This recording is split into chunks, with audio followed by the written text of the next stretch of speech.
வணக்கம் அன்புறவுகளை, மீண்டும் முரணும் முடிவும் நிகழ்ச்சியோடு உங்களை சந்திப்பதிலே பெரும் மகிழ்ச்சி.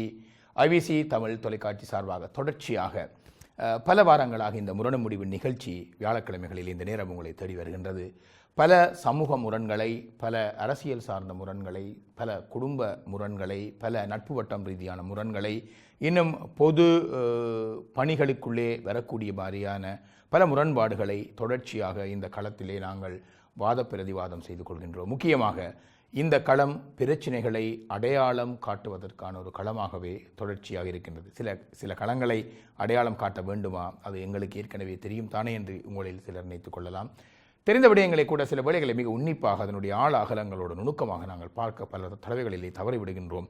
எங்களுக்கென்று பிரத்யேகமாக ஒரு பிரச்சினை அடையாளம் காட்டப்படுகின்ற பொழுது அதிலே நாங்கள் செலுத்துகின்ற ஒரு கவனத்தை விட ஊடகப்பரப்பிலே, பொதுப்பரப்பிலே ஒரு பிரச்சினை கோடிட்டு காட்டப்படுகின்ற பொழுது, அடிக்கோடிடப்படுகின்ற பொழுது எங்களுடைய பார்வை புலம் சற்று வித்தியாசமான கருத்துக்களோடு மோதுண்டு எழுகும் பொழுது வித்தியாசமான சில முடிவுகளை, தீர்க்கமான முடிவுகளை எடுப்பதற்கு வழிகோலும் என்ற வகையில்தான் இந்த தொலைக்காட்சி கூடாக இந்த நிகழ்ச்சியை நாங்கள் வடிவமைத்திருக்கின்றோம். இது முழுக்க நான் ஏற்கனவே பல தடவைகள் சொல்வதைப் போல சந்திர மண்டலத்திலே அல்லது விண்வெளியிலே வாழ்கின்ற வேற்றுக்கிரகவாசிகள் பற்றி பேசுகின்ற ஒரு விடயம் அல்ல. இது முழுக்க நாளொரு மேனியும் பொழுதொரு வண்ணமும் நாங்கள் சந்திக்கின்ற மனிதர்கள், நாங்கள் பார்க்கின்ற விடயங்கள், நாங்கள் பங்கு கொள்கின்ற விடயங்கள் என்று ஏராளமான விடயங்களுக்குள் எங்களை அறிந்தும் அறியாமலும் எங்களுக்குள்ளே சொருகி கொண்டிருக்கக்கூடிய பிரச்சனைகளை தான் ஒவ்வொன்றாக எடுத்து பார்க்கின்றோம். சிலவைகள் பார்ப்பதற்கு சிறியவைகளாக இருக்கும், ஆனால் அவை ஏற்படுத்துகின்ற தாக்கம் மிக விஸ்வரூபமான, மிக பெரிய பரப்பாக இருக்கும். எனவே தான் ஒவ்வொரு பிரச்சனைகளாக நாங்கள் பேசுகின்றோம். அந்த வகையிலே இந்த வாரமும் இந்த முரண் முடிவு நிகழ்ச்சிக்கு நாங்கள் ஒரு சமூக பிரச்சனை ஒன்றை கொண்டு வந்திருக்கின்றோம். இங்கே அதை நிகழ்த்தி காட்டுவதற்காக நடிகர்களும் அது பற்றியதான விவாதங்களை ஆரம்பித்து விடுவதற்காக கருத்துரையாளர்களும் இங்கே வந்திருக்கிறார்கள். முதலிலே ஐபிசி தமிழ் தொலைக்காட்சி சார்பாக இந்த கலைஞர்களையும் கருத்துரையாளர்களையும் அன்புடன் வரவேற்றுக் கொள்கின்றேன். வணக்கம்.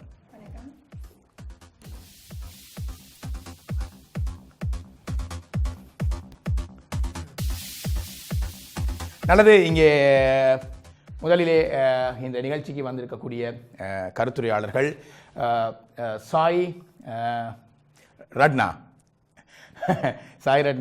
நான் நினைக்கின்றேன் முரண் முடிவு நிகழ்ச்சிக்கு முதலாக இந்த கலையத்துக்கு வந்திருக்கின்றார்.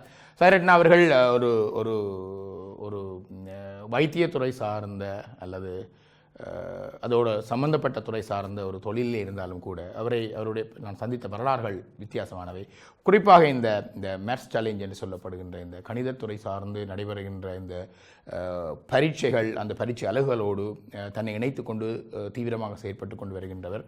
அதைவிட தமிழ் ஆசிரியர், தமிழ் பாடசாலைகளினுடைய இன்னும் நுண்கலைகள் சார்ந்த விடயங்களோடு தொடர்பட்டவர். கலைகளோடு தொடர்பட்டால் தானே என்னுடனும் இந்த நிகழ்ச்சியுடனும் தொடர்புடைய முடியும். எனவே தான் அவர் தொடர்ச்சியாக இந்த கலை இலக்கிய உலகிற்கு பல பணிகளை இலைமறை காயாக இருந்து கொண்டு செயற்படுத்தி கொண்டு வருகின்றார். அவருடைய ஒரு வித்தியாசமான விசாலமான சிந்தனையில் கவரப்பட்டவனாக நான் இன்று அவரை அழைத்திருக்கின்றேன். இந்த சமூக பிரச்சனைகளை பற்றி பேசுகின்ற பொழுது அதற்கு இந்த சமூக பரப்பில் இருந்து வித்தியாசமாக விசாலமாக சிந்திக்கக்கூடிய மனிதர்களினுடைய பங்களிப்பு எங்களுக்கு தேவையாக இருக்கின்ற அந்த வகையிலே அவரை நான் இந்த நிகழ்ச்சிக்கு அழைத்திருந்தேன். அடுத்து இந்திரகுமார் முகநூல் வழியாகத்தான் நாங்கள் முதலாக சந்தித்து கொண்டோம். ஆனால் பின்பு முகமுகம் பார்த்து சந்திக்கின்ற ஒரு வாய்ப்பினை இந்த நிகழ்ச்சி தான் ஏற்படுத்தி தந்திருந்தேன் நினைக்கின்றேன். அவர் இந்த வியாபார துறைகள் இன்னும் வேறு வகையான சேவைகளோடு தன்னை இணைத்து கொண்டிருந்தாலும் குறிப்பாக இந்த தமிழர்களினுடைய கலை கலாச்சார பாரம்பரியங்களோடு தொண்டு பணிகளோடு நிறையவே செயல்படுத்தி கொண்டு வருபவர் இந்திரகுமார். மீண்டும் நான் நினைக்கிறேன் இரண்டாவது தடவையாக நீங்கள் முரண் முடிவு நிகழ்ச்சிக்கு வருகிறீர்கள். உங்களுடைய அன்புடன் வரவேற்றுக் கொள்கின்றேன். அடுத்து இங்கே கலைஞர்களுடைய பக்கம் ஜெயகௌரியும் இந்த தமிழ் துறையிலே ஒரு பட்டப்படிப்பினை இப்பொழுதுதான் முடித்திருக்கின்றார். இன்னும் முதுகலை மாணி கற்கனரிக்காக அவர் தன்னை தயார்படுத்தி கொண்டிருக்கின்றார். ஜெயகௌரி தமிழ் கலை இலக்கியத்துறையோடு மிக ஆழமாக செயற்பட்டு கொண்டு வருபவர். அடுத்து கந்தையா நரேந்திரன், ஒரு கலைஞன், நடிகன். இன்னும் அவர் தாயகத்திலே கல்வி திணைக்களங்களோடு தொடர்பட்ட ஒரு பணியினை செய்திருந்தார். ஏராளமான நூல்களை அவர் எழுதியிருக்கின்றார். ஆன்மீகம் சார்ந்தது, மொழி சார்ந்தது, இன்னும் சமூகவியல் துறை சார்ந்தது என்று ஏராளமான நூல்களினை அவர் எழுதியிருக்கின்றார். நாளை மறுதினம் அவருக்கு 65வது பிறந்த தினம் என்று அவர் இப்பொழுது சொல்லியிருந்தார். முன்னேற்பாடாக எங்களுடைய பிறந்தநாள் வாழ்த்துக்களையும் அவருக்கு நாங்கள் ஐபிசி தமிழ் தொலைக்காட்சி சார்பாகவும் இந்த நிகழ்ச்சி சார்பாகவும் உங்களுக்கு தெரிவித்துக் கொண்டு, சரி, இந்த வாரம் இந்த முரணு முடிவு நிகழ்ச்சிக்கு நாங்கள் காவி வந்திருக்கின்ற காட்சி முரண் என்ன என்பதை பார்த்தால்தான் தொடர்ந்து நிகழ்ச்சிக்குள் கருத்துரையாளர்களும் நீங்களும் உங்களுடைய கருத்துக்களையும் உங்களுடைய தீர்க்க தரிசனங்களையும் உங்களுடைய உபாயங்களையும் சொல்வதற்கு ஏதுவாக அமையும் என்ற அடிப்படையிலே இப்பொழுது உடனடியாகவே இந்த வார காட்சி முரண்பாட்டுக்கு நாங்கள் செல்வோம். வணக்கம் நேயர்களே, நான் தமிழ் ஸ்கூல் டிரெக்டராக இருக்கிறேன். கடந்த 10 வருடங்களாக தமிழ் பாடசாலையில் உள்ள நிர்வாக சபைக்கு நான் டிரெக்டராக இருக்கிறேன். அங்கு வயதுக்கு மூத்தவர்கள் நிர்வாகத்தில் தலைவர், செயலாளர், பொருளாளர் இருக்கிறார்கள். அவர்கள் தங்கள் கடமைகளை ஒழுங்காக செய்கிறார்கள் என்றால் அவர் நிர்வாக திறமை மிக்கவர்கள், அனுபவம் மிக்கவர்கள், திறமசாலிகள். அவர்களைத்தான் நான் தெரிவு செய்திருக்கிறேன். அதனுடைய அவர்களை கொண்டு இயக்கும் பொழுது எங்களுடைய நிர்வாகம் நல்லா இருக்கிறது, பாடசாலையும் நல்லா நடக்கிறது. இதனால் அநேக பிள்ளைகள் வந்து அங்கே தமிழ் கற்கிறார்கள். பெற்றோரும் எங்களை நம்பி அனுப்புகிறார்கள். அதனால் எங்களுடைய பாடசாலை மிக திறமையாக நடைபெற்று கொண்டிருக்கிறது. நீங்களே இந்த புதிய தலைமுறைகளை எல்லாம் கொண்டு வைக்கிறேன் இல்லை, எப்போ பார்த்தாலும் பழைய நீங்கள் தான் வயசுக்கு முதிர்ந்தவர்கள் தான் எப்பயுமே வந்து ஒரு பாடசாலையாக இருக்கட்டும், பொதுவான அரசியலாக இருக்கட்டும், வீடாக இருக்கட்டும், எந்த அமைப்பிலுமே நீங்களே ஆட்சி செய்யணும் என்ற ஒரு கொள்கையை கொண்டு வரீங்க. இளைய தலைமுறை இத்தனையோ அவர்களுக்கு நீங்கள் ஒரு வாய்ப்பு கொடுக்கலாம் இல்லையோ? நீங்கள் சொல்கிறது சரிதான், இளைய தலைமுறைக்கும் வாய்ப்பு கொடுக்கலாம். ஆனால் அவர்கள் வந்து இந்த சிறுபிள்ளை வேளாண்மை வீடு வந்து செய்கிறார். நீங்கள் தவறான கருத்தொண்டு வச்சிருக்கீங்க பாருங்க, அதுதான் நீங்க எப்படி சொல்றீங்க. எப்பயுமே வந்து இந்த உண்மையிலேயே பெரியாக்கள் இப்பயுமா தான் சொல்றது, அவையோட இடத்துல இருந்து கொண்டு நீங்களும் நீங்க இந்த இடத்துக்கு வரும்போது உங்களுக்கு மேல ஒரு முதியவர் இருந்திருப்பீங்க, உங்களுக்கு எவ்வளவு ஆர்வம் இருந்திருக்கும், எவ்வளவு ஆசைகள் இருந்திருக்கும் இந்த இடத்துக்கு வர. நீங்க அந்த வளர்ந்து வர்ற தலைமுறையை பற்றி சிந்திக்கிறதே, எப்ப பார்த்தாலும் நாங்களாம் அதுல இருக்கணும், அது எங்களுக்கு பிறகு வர்றவரும் கூட எங்களுக்கு வயசு கூடினவன் தான் வரணும் யோசிக்கிறீங்க. இல்ல, வளர்ந்து வர்ற சமுதாயத்தில் இளைஞர்களுக்கு பொறுப்புணர்ச்சி இல்லை. அவர்கள் வந்து எங்களுடைய நிர்வாகத்தை கொடுத்தா போட்டு உடைத்துடுவார்கள். அவர்கள் விருப்பம் வேண்டாம் அவர்கள் இளைஞர் சங்கத்தை நடத்தி அவர்கள் நாட்டுக்கு தேவையான சகல சேவைகளை செய்யலாம். ஆனால் இப்பொழுது இருக்கிற நிர்வாக சபையில் வயதுக்கு மூத்தவர்கள் தான், அதில் அனுபவசாலிகள், நல்ல கடமை பெற்றோடு தொழில்படுகிறவர்கள் பல பேரைத்தான் நாங்கள் அதை தலைவர் செயலாளர் போடுறோம். நீங்கள் சொல்கிற மாதிரி விருப்பம் என்றால் உங்களோட யங் ஜெனரேஷனில் அவர்களுக்கு உப தலைவர், உப செயலாளர், உப தனாதிகாரி என்று போட்டோம் என்றால் அவர்கள் பெரியவரிடமிருந்து கற்று தாங்களும் ஒரு நிலைக்கு வந்த பிறகுதான் அவரிடம் அந்த பதவியை கொடுக்கலாம். எடுத்து வச்சு நாங்கள் கொடுத்தோம் என்றால் அவர்களை போட்டு கருத்து நாங்கள் ஏற்றுக்கொள்ளலாம். எப்பயுமே வந்து அனுபவசாலியிலிருந்து தான் அறிவுகளை ஏற்படுத்தி கொண்டு அவைகள் வர்றது, அதை நாங்கள் அதை நிராகரிக்கல, அதை நாங்கள் ஏற்றுக்கொள்கிறோம். ஆனால் நீங்கள் எப்பயுமே வந்து வளர்ந்து வர்ற தலைமுறைக்கு வழியே கொடுக்கிறீர்கள். அதான் நீங்கள் முதல் செய்யறது. வளர்ந்து வர்ற சமுதாயத்தில் நாங்கள் இடம் கொடுக்க மாட்டோம்னு சொல்லல, அவர்களை இப்பொழுது உள்ள வயதுக்கு மூத்தவர்களிடம் சென்று அவர்கள் என்ன செய்கிறார்கள், எவ்வாறு நிர்வாகத்தை கொண்டு நடத்துகிறார்கள் என்ற பயிற்சியை பெற்ற பிறகு அவர்கள் தங்கள் நிர்வாகத்துக்குள்ள வர பயிற்சி பெற்றா கூட நீங்க இன்னும் அந்த இடத்துல தான் வச்சிருக்கீங்க. உங்களுக்கு ஒரு இது வந்து நீங்கள் அதுல விடுதலையாகி போகும் வரைக்கும் அந்த இடத்துக்கு நீங்கள் ரெண்டு வரைக்கும் யாரையுமே கொடுக்கிறீங்க. அப்ப அவையில் எவ்வளவு காலத்துக்கு தான் பயிற்சியாளர்? நல்லது நேர்களே, மிக சூடான விவாதம் இவர்களுக்கு இடையிலே நடைபெற்றுக் கொண்டிருக்கின்றது. நான் நினைக்கின்றேன் இந்த வயது வந்தவர்கள் அல்லது முதுநரைக்குரியவர்கள் இன்னும் அமர்ந்திருக்கின்ற ஆசனங்கள் வெற்றிடமாக்கப்பட வேண்டும் இளையவர்களுக்கு என்ற கருத்துப்படத்தான் இந்த உரையாடல் நிகழ்ந்திருக்கின்றேன் நினைக்கின்றேன். பொதுவாக இந்த தமிழ் பரப்பிலே, எங்களுடைய புலம்பெயர்ந்த தமிழ் பரப்பிலே, அது அரசியல் துறை சார்ந்த அரசியல் வேலை செய்பவர்களுடைய அமைப்புகளாக இருந்தாலும் சரி, பாடசாலைகள், கோயில்கள், ஆன்மீக துறை சார்ந்த இடங்களாயினும் சரி, எல்லா துறைகளிலுமே இந்த பாடசாலைகள், பழைய மாணவர் சங்கங்கள் என்று ஏராளமான விடயங்கள் எடுக்கலாம். எல்லா இடமுமே இந்த இளைஞர்களினுடைய உத்வேகத்துக்கான ஒரு வாசல் தொடர்ந்தும் அடைக்கப்பட்டு கொண்டிருக்கின்றதா என்ற ஒரு ஆதங்கம் தான் இன்றைய இந்த நிகழ்ச்சிக்கு இது எடுப்பதற்குரிய முக்கிய காரணமாக இருக்கிறது. அனுபவத்தை பெற வேண்டும் என்று சொல்லிக்கொண்டே அவர்கள் அனுபவத்திற்கான வாசல்கள் அடைக்கப்படுபவர்களாகவே தொடர்ச்சியாக இருக்கின்றார்களா? எப்பொழுதுமே நான் விரும்புவது இளைஞர்களுடன் நிற்பதற்காக. ஏனென்றால் அவர்களிடம்தான் உத்வேகமான சக்தி இருக்கும், புதிய சிந்தனை இருக்கும், புரட்சிகரமான சிந்தனை இருக்கும். எனவே என்றுமே மனதளவிலே இளமையாக இருப்பதற்கு இளைஞர்களுடைய புதிய சிந்தனையை உள்வாங்க வேண்டும் என்று என்னுடைய ஆசான் எனக்கு அடிக்கடி கூறுவார். அதை நானும் பின்பற்ற நினைக்கின்றேன். ஆனால் எங்களுடைய சமூகத்திலே தொடர்ச்சியாக இந்த அமைப்பு சார்ந்து செயற்படுபவர்கள் நரை திரை விழுந்த முதியவர்கள் தான் இருக்கின்றார்கள். இந்த இளைஞர்களினுடைய சிந்தனையை உள்ளே எடுப்பதற்கு தாமதம் இருக்கின்றதா, சிக்கல் இருக்கின்றதா என்பதை பற்றி நாங்கள் விவாதிக்க வேண்டும். அது இங்கே புலம்பெயர்ந்த இடங்களில் மட்டுமல்ல, தாயகத்தில் இருக்கக்கூடிய விடயங்களிலும் சரி அல்லது ஏனைய இடங்களிலும் சரி, இந்த தமிழர்களினுடைய பிரச்சினை ஒன்று இப்படி இருக்கின்றதா என்ற ஒரு கேள்வி இருக்கின்றது.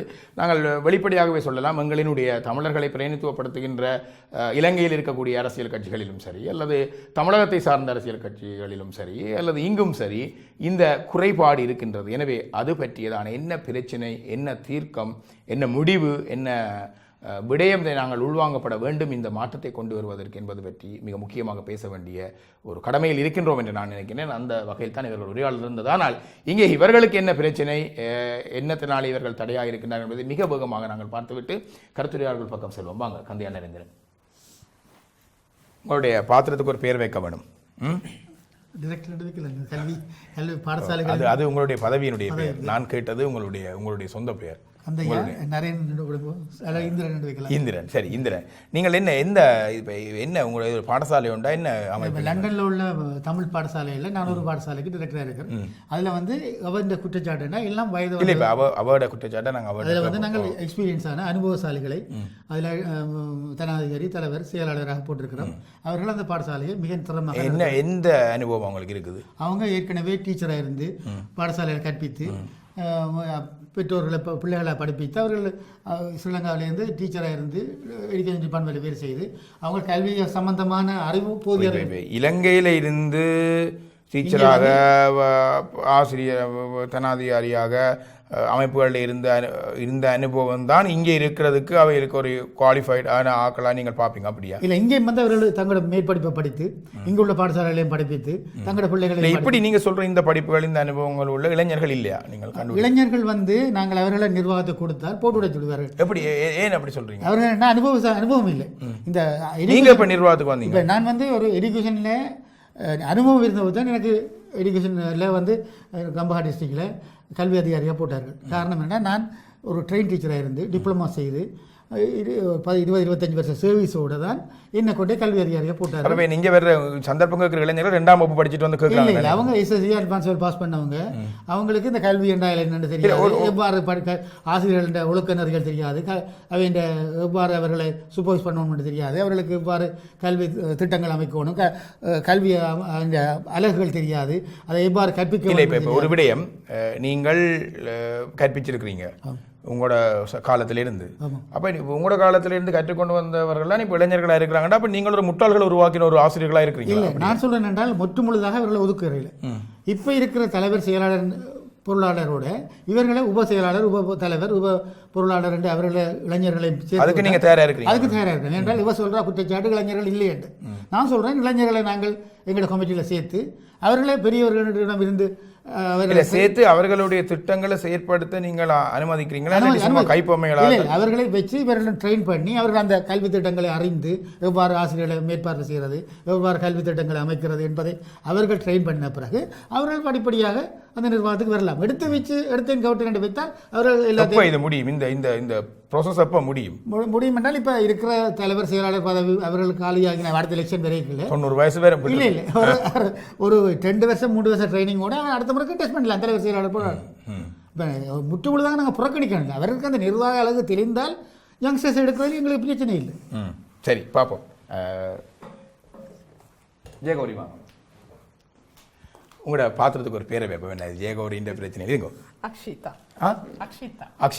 சரி அக்ஷிதா, இப்போ அவர் அந்த பாடசாலையினுடைய அதிபர், டிரெக்டர்னு சொல்லி சொன்னார், இயக்குனர்னு சொல்லி, என்ன உங்களோட குற்றச்சாட்டு? அவர் இளைஞர்கள் எடுக்கிறாங்களாமே, உபதலைவரா அப்படி எல்லாம் எடுத்து போடலாம்னு சம்மதிக்கிறாங்களாமே. என்ன உபதலைவர் எடுக்கிறேன்டா அவர் அப்படி சொல்லலை. இப்போ அவையிலே 90 வயசு மட்டும் பதவியில் இருந்து போட்டு பின்னுக்கு உள்ளவங்க வேண்டாம், அவங்களுக்கு 70 வயசு ஆயிரும். பிறகு அப்புறம் அவையில வந்து அவையில் அதெல்லாம் கற்றுக்கொண்டு வரக்குள்ள நீங்கள் நினைக்கிற மாதிரி இல்லை. எதுக்குமே தெரியாதுன்னா எல்லாரும் தெரியாம ஏன் தெரிஞ்ச விஷயத்தை தட்டி கொடுக்கலாம் தானே. இவர் அப்படி ஒன்றும் செய்யறே இல்லை. தெரியாத விஷயத்தை மட்டும்தான் படிச்சோம். அந்த அமைப்பில் நீங்க என்ன இருக்கிறீங்க? நானும் ஒரு டீச்சரா தான் நாங்க வேலை செய்யறேன். ஆனா டீச்சரா வேலை செய்தாலும் இப்ப நான் என்ன சொல்றேன்னா இப்ப எனக்கு ஒரு வாய்ப்பு கிடைச்சது அதை நான் பயன்படுத்தி கொண்டு நான் அங்க ஒரு இடத்துல இருக்கிறேன். அது மாதிரி எனக்கு பின்னுக்கு வர தலைமுறை இத்தனை பேர் இருக்கணும், என்னை விட நிறைய நல்ல டேலண்டோட இருக்கணும். அவங்க வந்து கற்பிக்கிறதுக்கான சந்தர்ப்பத்தை கேட்கிறாங்களா இல்லது இதை நடத்துறதுக்கான நிர்வாகத்துக்குள்ள இருக்கிற சந்தர்ப்பம் கொடுக்கிறேன் கூட மற்ற இப்ப நிர்வாகம் இந்த பழைய விஷயங்களை வச்சுக்கொண்டுதான் நிர்வாகத்தை நடத்தி கொண்டு இருக்கிறமே. இப்ப புதிய இது காலகட்டத்தில் வந்து நிறைய புதிய விஷயங்கள், புதிய தொழில்நுட்பங்கள், புதிய அறிவுகள் எல்லாம் வந்து விரிவாக்கம் பண்றது. பழைய ஆனாவை பழைய முறையிலேயே ஆனாவை படிப்பிச்சா பிள்ளை அந்த நாள் ஆனாவை படிக்குங்களோட இந்த நாள் ஆனா யங்கஸ்டர் தான் இருந்து எப்படி அதை பிள்ளைகளுக்கு கற்றுக் கொடுக்கலாம். ஆனா சொல்லி கொடுத்து பிள்ளைகளுக்கு எழுத பண்ணுகிறார்கள். இப்ப நடனம் மூலம் வந்திருக்கு, இப்ப கணனி மூலம் வந்திருக்கு, ஒரு ஆனாவுக்கு உச்சரிப்பு பல முறை வந்திருக்கு. இப்ப பழைய தலைமுறை உண்டை வச்சுக்கொண்டு அதுக்குள்ளே வந்த வேலை அது அவைகளுக்கு ஓகேயா இருந்தது. ஆனா புதிய தலைமுறை நிறைய கண்டுபிடிப்புகளையும் நிறைய விஷயங்களையும் செய்யும் போது அதையும் தட்டி கொடுக்கிற இல்லையென்றுதான் எனக்கு ஒரு கருத்து வந்து நான் கேட்கிறேன் அவைகள்கிட்ட. மற்ற எல்லாரும் சொல்ற மாதிரி அவைகளுக்கு என்ன தெரியும், அவைகளுக்கு அனுபவம் இல்லை, அப்படியான கருத்துக்களை விடுங்க. உண்மையிலேயே ஒரு நாட்டிலையும் சரி வீட்டிலையும் சரி நீங்க நிர்வாகத்தை இளைய தலைமுறையிட்ட கொடுத்து பாருங்களேன், அந்த மாதிரி வழி நடத்துறேன். இது அரசியலா இருக்கட்டும், வீடா இருக்கட்டும், பள்ளிக்கூடமா இருக்கட்டும், கோயிலா இருக்கட்டும், எங்க போனாலும் நான் தான் 60 வயசு 80 வயசு தான் நிக்குது. இல்ல அவர் ஒரு விடயம் சொன்னார், இவங்கிட்ட கொடுத்தால் எல்லாம் போட்டு உடைச்சிருவாங்களா அப்படி என்ற மாதிரி. அப்படி போட்டு உடைக்கிறதுக்கு இதே இல்ல. வீழ்ற நினைவு, வீழ்ற ஆழமான அடிமனசுல ஒரு பதிவு இவையில் மட்டும் இல்லை. அது 18ஆம் நூற்றாண்டுல இருந்து இப்படித்தான் வருது. மன்னர் ஆட்சியில இருந்து மக்கள் ஆட்சியில இருந்து இந்த ஆட்சி வரைக்கும் இப்படித்தான் இருக்குது. இவையிலண்டா இப்படித்தான் செய்வீனம். உங்களோட கருத்துக்களையும் வெளிப்படையா நீங்க கொண்டு வரணும் சொன்னா ஒரு தலைமுறையிட்ட கொடுத்து பாருங்க என்ன நடக்குதுன்னு. அதுல இருக்கிற நன்மையை தட்டி எடுப்புங்கள. அதை விட்டுட்டு எப்ப பார்த்தாலும் இப்படித்தான் இருப்பாங்க. நீங்களே ஒரு ரெஜிஸ்டர் பண்ணினா இதுல என்ன அடுத்த தலைமுறை வளரப்போ. நன்றி நன்றி. இது ஒரு தொடர்ச்சியாக பல காலங்களாக இந்த பிரச்சனை இருக்கிறது. ஆனால் இன்று நான் நினைக்கின்றேன் ஒரு ஒரு ஒரு சந்ததி மாற்றம் ஒன்று இடம்பெற்றிருக்கின்றது. மிக மிக தீவிரமான புரட்சி நோக்கிய ஒரு விடயங்களாக இருக்கின்றது. அதாவது தொழில்நுட்ப சார்ந்த புரட்சியாக இருக்கின்றது. இன்று தொழில்நுட்பத்தினுடைய வீச்சு போட்டி போட்டுக்கொள்ள முடியாத அளவுக்கு மிக வேகமாக இளைஞர்கள் மிக தீவிரமாக நிகழ்த்த முடியாத பல சாதனைகளை நிகழ்த்தி கொண்டு செல்கின்றார்கள். எனவே அவர்களிடம் இருக்கக்கூடியதான ஒரு மாற்று சிந்தனை, ஒரு வேறுபட்ட பார்வை, அது அங்கீகரிக்க வேண்டிய ஒரு தேவை முதியவர்களுக்கு இருக்கின்றது. ஆனால் முதியவர்கள் தங்களுடைய ஆசனங்களை வெற்றிடமாக்கி கொண்டு அவர்கள் முதுகிற்கு பின்னுக்கு நின்று அவர்களை உந்தி தள்ளுவதற்கு தயாராக இல்லையா என்ற ஒரு கேள்விதான் இந்த வாதத்திற்கான ஒரு தளமாக திறக்கப்படுகின்றது. சாய் ரட்னா, பேரொருக்கா திரும்பி சொல்ல முடியுமா? அக்ஷிதா சொன்னதை நான் கொஞ்சம் ஆமோதிக்கிறேன். இதுதான் நடந்து வந்து கொண்டு இருக்குது. பெரியாக்கள் முன்னுக்கு இருந்து கொண்டு சின்ன பிள்ளைகளுக்கு ஒன்றும் தெரியாதுன்னு பின்னுக்கு வச்சு கொண்டிருக்கிறேன். ஆனால் அவையல்கிட்ட பொறுப்பை முன்னுக்கு கொடுத்தா தான் அவைகளுக்கு அது உற்சாகம் வரும், அதை செய்யணும்னு சொல்லி. ஏன்னா நிறைய பாடசாலையில் நான் பார்த்துருக்குறேன், இளையவர்களுக்கு முன்னுரிமை கொடுக்குறதே இல்லை. எப்போவுமே பெரியாக்கள் இப்போ 10-15 வருஷமாக கூட ஒரே ஆள் தான் நிர்வாகம் வகிக்கிற பள்ளிக்கூடங்க நான் பார்த்துருக்குறேன். மாற்றம் ஒன்றும் மாறாததுன்னு சொல்லிவினோம். அந்த மாற்றம் எல்லாருக்குமே வேணும். ஒரு மாற்றம் வரைக்கில் தான் நிறைய விஷயங்கள் நாங்கள் தெரிஞ்சு கொள்ளக்கூடியதாக இருக்கும். இளையோருட்ட ஒன்றும் இல்லை போட்டு உடைச்சிருவாங்களேன்னு சொல்கிறேன். நிறைய விஷயங்கள். சிவா ஐயத்துறை அவர் இமெயிலை கண்டுபிடிச்சவர். அவர் அதை கண்டுபிடிக்கல அவருக்கு வயசு 14. அதை அவர் காப்பிரைட் பண்ணீங்க 17 வயசு. அவருக்கு அவ்வளவு அனுபவம் இருக்குது. பிள்ளைகள்கிட்ட கொடுத்துட்டு நீங்கள் பெண்ணுக்கு நில்லுங்க, உங்களை அப்படியே விட்டுட்டு போங்கன்னு சொல்லல. பிள்ளைகளுக்கு முதல் தலைவர் அந்த பதவியை கொடுத்துட்டு நீங்கள் பின்னுக்கு நின்று அவையில் ஊக்கப்படுத்துங்க. உங்களோட அனுபவம் பிள்ளைகளுக்கு இல்லை தான், அதை நான் சொல்லிக்கொள்கிறேன். என்னென்னு சொன்னால் இந்த வளர்ந்து வர பிள்ளைகளுக்கு டெக்னாலஜி கூட தெரியும், அவைகளுக்கு நிறைய அறிவு இருக்குது. இப்போ எங்களை விட எங்களோட பிள்ளைகளுக்கு நிறைய அறிவு இருக்குது. நீங்கள் பின்னுக்கு இருந்து கொண்டு அவைகளுக்கு ஊக்கத்தையும் சப்போர்ட்டை கொடுத்து கொண்டு இருக்கலாம், அவைகளுக்கு உற்சாகத்தை. இல்லை இப்போ இன்றைக்கு சாய் ரட்னா இவங்கள் இந்த பாடசாலையை பற்றி ஒரு விடயத்தை நடித்து காட்டி அந்த முரண்பாடு எடுக்கிறோம். ஆனால் இருவருமே இதுக்குள்ள சொல்லப்பட்ட விடயங்களும் நாங்கள் பொதுவாக பார்த்த விடயங்களும் வந்து இப்போ பாடசாலைக்கு மட்டும் இல்லை, இது பல்வேறுபட்ட இருக்கின்றது. அப்படின்னு சொன்னால் இப்போ பாடசாலையில் நீங்கள் சொல்லி அவர்கள்ட்ட கொடுத்துட்டு தொழில்நுட்ப அறிவு மட்டும் ஒரு நிர்வாகத்தை அல்லது ஒரு அரசியல் வேலை திட்டத்தை அல்லது ஒரு ஆன்மீக வேலை திட்டத்தை நகர்த்துவதற்கு போதுமானதாக இருக்குமா? அதைத்தான் சொல்றேன். வேற அனுபவம் தேவை பிள்ளைகளுக்கு. இவையோட அனுபவம் கண்டிப்பா பிள்ளைகளுக்கு தேவை. இவையில் பின்னுக்கு நின்று வேலை ஊக்கப்படுத்தணும்னு தான் நாங்க கேட்டுக்கொள்றோம். முன்னுக்கு இளைஞர்களை முன்னுக்கு வர விட்டா பின்னுக்கு நின்று எனக்கு தெரியல பயப்படின ஒரு பதவியை கொடுத்து ஒரு பொறுப்பை கொடுத்து நாங்கள் பின்னுக்கு நிற்கிறோம்னா அதுக்கு பிறகு நான் தான் பொறுப்பில் இருக்கிறேன், நீங்கள் உங்களோட வேலையை பாருங்க, நாங்கள் உங்களுக்கு தெரிஞ்ச மாதிரி செய்து கொண்டு போகிறோம் என்ற ஒரு தங்களை புறக்கணித்து விடுவார்கள் என்ற அச்சம் இவர்களிடம் இருக்கக்கூடுமா? அந்த அந்த விஷயத்தினாலதான் நான் அதை விடாம பிடிச்சு கொண்டிருக்கணும். அந்த ஒரு விஷயம்தான் தங்களோட பதவி பொறுப்பு போயிருமன்றதான் அதோட உள்நோக்கம். ஆனா அவை பின்னாடி வர எங்களோட சமுதாயத்தை கவனிக்க மறக்கணும்னு தான் நான் சொல்லுவேன். இவையல் வழி விட்டாத்தான் பின்னுக்கு வர சந்ததி அவையோட பிள்ளைகளுக்கு சொல்லிக் கொடுக்கறதுக்கு நாங்க இருக்க போறதில்லை, எங்களோட பிள்ளைகள் தான் இருக்க போயிடும். அப்ப அவையில முன்னுக்கு விட்டாத்தான் அவையோட பிள்ளைகளை வளர்த்து கொண்டு போக முடியும். எங்களை கலாச்சாரமும் எங்களோட தமிழை வளர்க்குறதுன்னு சொன்னா இந்த மாதிரி தான் நாங்க வளர்க்க முடியும். இப்ப நீங்கள் பணியாற்றுகிற நிறுவனங்கள், அது தமிழ் துறையாக இருந்தால் என்ன, கணித துறையாக இருந்தால் என்ன, இந்த தமிழ் அமைப்புகள் நிறுவனங்களோடு நீங்களும் பணியாற்றுங்க, அங்க எப்படியான நிலைப்பாடுகள் இருக்குது? இது ஒரு கஷ்டமான கேள்வி இல்லை. நாங்கள் இந்த களம் வெளிப்படையாக கதைப்பதற்குரிய ஒரு களம். அங்க இளைஞர்களுக்கான தளங்கள் கொடுக்கப்பட்டிருக்குதா?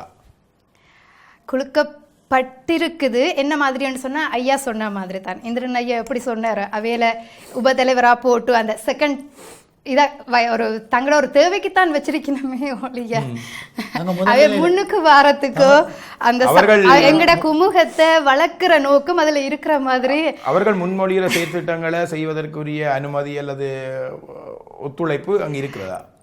இல்ல, எப்பவுமே முடிவு வந்து பெரியாக்கள் எடுக்கணும்னு தான் எடுக்காம அவையில சின்ன பாடத்திட்டம் அமைக்கிறதுல இருந்து புத்தகத்துல இருந்து எல்லாருடைய நான் நினைக்கிறேன் உங்களோட விஷயம் முடிஞ்சு கேட்கிறேன். விடுறது இல்லை. சின்ன பிள்ளைகளுக்கு இடம் கொடுக்கறது சரியான குறைவு இளையோருக்கு. ஆனால் கொடுத்து பார்த்தா பிள்ளைகள் நல்லபடியாக செய்யணும்ன்றது என்னுடைய கருத்து. அதே நேரம் அதுக்காக நீங்கள் தொப்பண்ணு உங்களோட பதவியில் விட்டுட்டு போங்கன்ற மாதிரி நான் சொல்லல. அருகிலேயே இருந்து இவர்களுக்கு உங்களோட அனுபவங்கள் கட்டாயம் அவைக்கு தேவை. இளையோருக்கு அனுபவம் குறைவு. நான் சொல்றேன்னால் இப்போ நான் என்னை வந்து அந்த பாடத்திட்டங்கள் எழுத சொல்லி கேட்டவர் அங்கே இருக்க ஒரு யங்ஸ்டர்ஸுக்கும் அந்த பாடத்திட்டம் எழுதுறது கொடுக்கல. அவர்கள் அந்த கல்வி முதுநிலையில் அடைந்தவர்கள் அனுபவசாலிகளை தான் வைத்திருக்கிறார்கள் அவர்கள் நிர்வாக சபையில் எல்லாத்திலே. நான் அந்த செமினாருக்கு கூட போயிருக்கேன். அங்கே போனீங்கன்னா ஒரு 50 வயதுக்கு குறைஞ்ச ஒரு தரம் அங்கே கிளாஸ் எடுக்கல. எல்லாம் 50, 60, 70 வயது ஒருத்தர் முன்னுக்கு விட இல்லை. நான் போயிருக்கேன், செமினாருக்கு போயிருக்கேன். நீங்க சொல்லக்கூடாது, அவர்களுக்கு இருக்கு, அனுபவம் இருக்கு. ஆனால் அங்கே வார யங்ஸ்டர்ஸுக்கு படிப்பிக்கிறதுக்கு ஒரு யங்ஸ்டர்ஸை விட்டால் அவர்கள் அதை ஏற்கிறத விட ஒரு வயது வந்தவர் சொல்லி வைக்கல, அவர்கள் ஏற்றுக்கொள்வார்கள் கருத்துக்களை. அது அந்த நோக்கத்திலே. ஆனால் அங்கே நான் சொல்லவில்லை, இது அங்கே நடைமுறையில் உள்ளது தான் நான் சொல்கிறேன். அங்கே நான் பார்த்த அளவில் அங்கே செமினார் நடத்துகிறார்கள், அங்கே பாடத்திட்டம் அமைக்கிறார்கள், எல்லாம் ஒரு 50, 60க்கு மேற்பட்டார்கள். ஒரு 25, 30 வயதுக்காரர் ஒரு தடவை நான் காணேன். சரி, பார்ப்போம், தொடர்ச்சியாக பேசுவோம். இது நான் நினைக்கிறேன் இதுக்குள்ளேயே நாங்கள் இந்த கருத்துக்களை சொல்வதற்கூடாகவே சில முரண்பாடுகள் வந்திருக்கிறதா. ஆனால் இது ஆரோக்கியமான முரண்பாடு தான். இதை நாங்கள் பேசுகின்ற பொழுது, அமர்ந்திருந்து பேசுகின்ற பொழுது ஒரு வித்தியாசமான ஒரு வாசல் திறக்கும் என்ற நம்பிக்கையோடு இப்பொழுது ஒரு சிறிய இடைவெளிக்கு செல்வோம். அன்புறவுகளே,